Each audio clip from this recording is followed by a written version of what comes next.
If you drink coffee every day, this video might ruin your favorite brand. And I mean that in the best possible way, because some of the most premium, organic, ethically sourced coffee on the shelf is doing things behind your back that would get it cancelled if it were a person. Mold, pesticides, cheap fillers, and mystery flavor chemicals. Basically, your morning cup of motivation might secretly be a cup of disappointment. So today we're exposing 10 coffee brands you should never drink. And yeah, I'll also show you a few that are actually clean, legit, and worth your caffeine addiction. No fear-mongering, no wellness fluff, just facts, with a little sarcasm. Let's start with a brand that practically built coffee culture. Starbucks. Yeah, I said it. The Green Mermaid Empire. Starbucks sources massive volumes of beans from industrial farms, which means high exposure to pesticides, inconsistent quality, and, this is the big one, mycotoxins. That's mold. And mold isn't just a gross problem. Chronic exposure is linked to inflammation, brain fog, and gut issues. Oh, and their flavored coffees? Those caramel, hazelnut, vanilla notes? That's often synthetic flavoring, not the natural stuff you think it is. So while your latte looks like self-care, your body might be filing a complaint. But if you think that's bad, wait until you see what's hiding in grocery store classics. Folgers. Folgers isn't coffee, it's a caffeine-flavored memory of coffee. They use low-grade Robusta beans, cheaper, more bitter, and more likely to contain contaminants. On top of that, their beans are roasted at extremely high temps to mask defects. Translation: if you burn it hard enough, you don't have to admit it was bad to begin with. And since quality testing on mass-market coffee is, let's call it, flexible, you're rolling the dice on every scoop.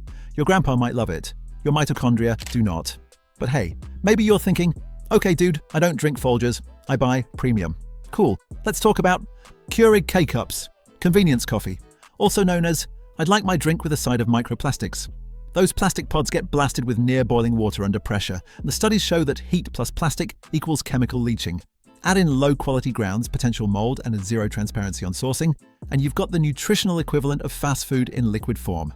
You're not drinking coffee, you're drinking a lifestyle choice from 2009. But just when you think we've hit peak disappointment, let's talk about Maxwell House. Maxwell House uses mass-produced, heavily processed beans, often blended with broken fragments and defective lots. Quality control focuses on flavor consistency, not purity, which means contaminants can slide through if they don't mess with taste. And remember, mold doesn't always change flavor, so your coffee might taste fine while your immune system is quietly screaming in the background. But maybe you're a little more health conscious. Maybe you grab something that sounds better, like Green Mountain Coffee?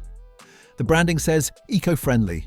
The packaging says natural. The lab tests say not so much. Independent testing has found traces of mold toxins in several batches. Not illegal levels, but if you drink coffee every day, that exposure stacks. And their flavored varieties? Same synthetic flavoring story. You're paying extra for vibes, not for cleanliness. But we're not done yet, because this next one is sneaky. Seattle's Best. This one pretends to be the classy alternative to Starbucks. Same corporate parent, same industrial sourcing, same problems. Pesticides, inconsistent testing, and zero commitment to mycotoxin-free processing. It's Starbucks in a trench coat. At this point, you might be wondering, okay, is all coffee trash? No. Some brands actually care about what ends up in your cup. But before I give you the clean list, you need to see how deep this goes. Because next, we're talking about instant coffee, and why it might be the most chemically betrayed version of coffee ever created. You're not ready for what they strip out, and what they sneak back in. So yeah, instant coffee. You know those tiny granules that dissolve faster than your motivation on a Monday? They're not just coffee, but faster. Instant coffee is made by brewing low-quality beans, then freeze-drying or spray-drying the liquid. That process strips out most of the natural oils, antioxidants, and flavor compounds. And what's left behind? A product that's more processed than a chicken nugget. Worse, many instant brands test high for acrylamide, a chemical byproduct of high heat processing that's been linked to inflammation and neurological stress. Not illegal, just not something you'd ever choose if you knew it was there. If regular coffee is a handshake, instant coffee is a suspicious side hug. But okay, maybe you don't drink instant. Maybe you upgraded to something that sounds better. Like 8 o'clock coffee. Solid name. Decent reputation. But here's the issue.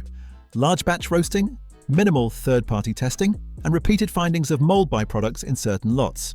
Not every bag, but enough to make daily drinker status. Questionable. It's not poison. It's just not clean. And when you're talking about something you consume every morning for decades, not poison isn't exactly the gold standard. But we're still not done. Because next on the list is one that hurts some feelings. Dunkin'. Yeah, the pink and orange lifestyle brand. Dunkin' uses high-volume commodity beans, meaning lower cost, faster turnover, and minimal sourcing transparency. Mold risk is higher, pesticide exposure is higher. And those flavor shots? Artificial chemicals with names that sound like they belong in a lab, not your bloodstream. You're not drinking coffee, you're drinking brand loyalty. Now here's where things get wild, because this next one is marketed as healthy. Keto coffee blends, bulletproof style powders, brain fuel, clean energy, fat-burning coffee. Half of these products are instant coffee mixed with low-grade oils, synthetic sweeteners, and emulsifiers that absolutely wreck some people's digestion. Add in questionable bean sourcing and zero mold transparency, and suddenly your biohacker beverage is doing the exact opposite of what the label promised. It's like putting racing stripes on a minivan and calling it a Ferrari. At this point, you might be thinking, okay, what do I drink then? Water? No, because here's the plot twist. Coffee itself isn't the villain. The processing is. So now, after exposing the problem, let's talk about the solution. Here are a few coffee brands that actually test clean, avoid toxins, and treat your morning ritual like something sacred. First up, Purity Coffee. These guys specialize in low mycotoxin beans, third-party lab tested for mold, pesticides, and heavy metals. They also roast in small batches at lower temps to preserve antioxidants instead of burning everything into submission. Translation? You get caffeine without the chemical roulette. Your energy feels cleaner. Your stomach feels better. And no, that's not placebo. That's what happens when you stop drinking industrial sludge. But if you want something even more hardcore, Bulletproof whole bean, not the instant stuff. The actual beans. Bulletproof built their entire brand around mycotoxin-free sourcing. They test for mold at multiple points in the supply chain and reject entire batches that don't pass.